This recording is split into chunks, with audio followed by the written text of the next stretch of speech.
प्रिय व्यूअर्स, रामायण काल के ऐसे कई पात्र हैं जिनमें से हनुमान, सुग्रीव, अंगद, जामवंत ये बड़े बड़े योद्धा राम के साथ रावण को पराजित करने में महत्वपूर्ण भूमिका निभाई। आपने जरूर बचपन में रामायण देखी होगी या राम कथा सुनी होगी, जिनमें से इस कैरेक्टर को जानते होंगे। हम बात कर रहे हैं रामायण के जामवंत की। आज के इस वीडियो पर जामवंत के बारे में चर्चा करेंगे कि रामायण युद्ध के बाद कहां गए, साथ में रामायण के युद्ध में किस राक्षस का वध किया था।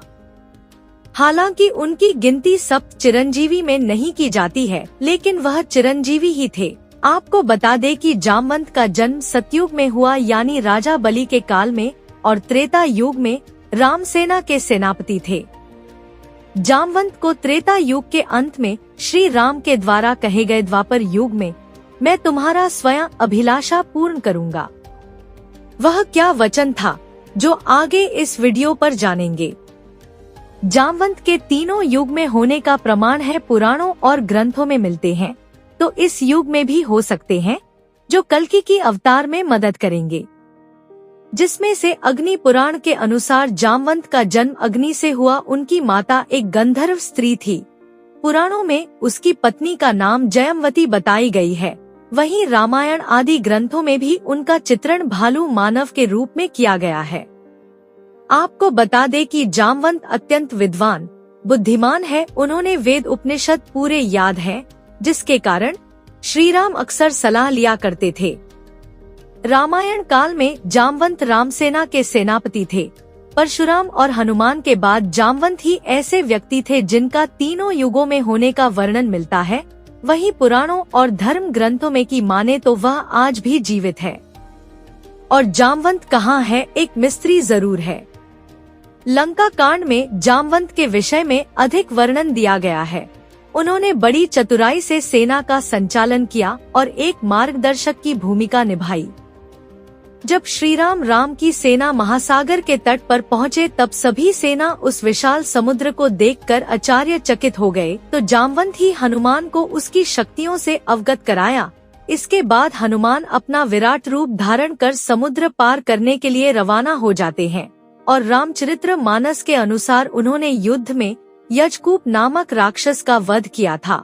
लक्ष्मण को शक्तिबाण लगा था, तो उन्होंने ही हनुमान को हिमालय में पाए जाने वाले 4 दुर्लभ जड़ी बूटियों के बारे में बताया था, जिनमें से एक संजीवनी थी। जब लंका का युद्ध समाप्त हुआ तो श्री राम ने सबके बल की प्रशंसा कर रहे थे। उस समय जामवंत बड़े निराश होकर श्री राम के पास आते हैं और उनसे कहा कि प्रभु, मैंने तो सोचा था कि युगों बाद मुझे इस युद्ध में आनंद आएगा, किंतु पूरा युद्ध समाप्त हो गया और मेरे शरीर से पसीने की एक बूंद भी नहीं गिरी। मुझे वास्तविक युद्ध के लिए अभी और प्रतीक्षा करनी होगी। जामवंत की इस बातों को सुनकर श्री राम समझ गए कि जामवंत के मन में अहंकार आ गया है।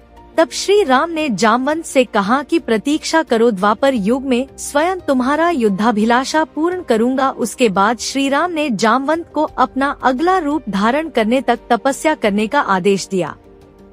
ऐसा मानी जाती है कि जामवंत ने ही जामथुन नगरी बसाई थी, जो आज मध्य प्रदेश के रतलाम जिले में है।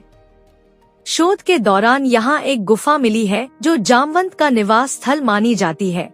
इसके अलावा उत्तर प्रदेश की बरेली के पास जामगढ़ में भी एक प्राचीन गुफा मिली है। कही जाती है कि जामवंत ने यहीं पर त्रेतायुग से द्वापर युग तक प्रतीक्षा की थी। गुजरात की राणावा में भी एक प्राचीन गुफा है, जिसे जामवंत की गुफा कही जाती है। आपको बता दें कि विंध्याचल पर्वत की पहाड़ियों पर पुराकाल से ही गणेश जामवंत की प्रतिमा स्थापित है। इसके बारे में मान्यता है कि जामवंत द्वारा स्थापित यह प्रतिमा प्रतिवर्ष एक तिल के बराबर बढ़ती जा रही है। साथ में पीर खो को जामवंत की तपोस्थल भूमि मानी जाती है, जो जम्मू कश्मीर में है, क्योंकि यहाँ पर कई ऋषियों ने तपस्या की थी। प्रिय व्यूअर्स, जामवंत के जन्म, बल और श्री राम द्वारा कहे गए द्वापर युग में श्री कृष्ण अवतार में जामवंत का क्या रोल प्ले था, इसके बारे में अगला वीडियो पर डिस्कस करेंगे।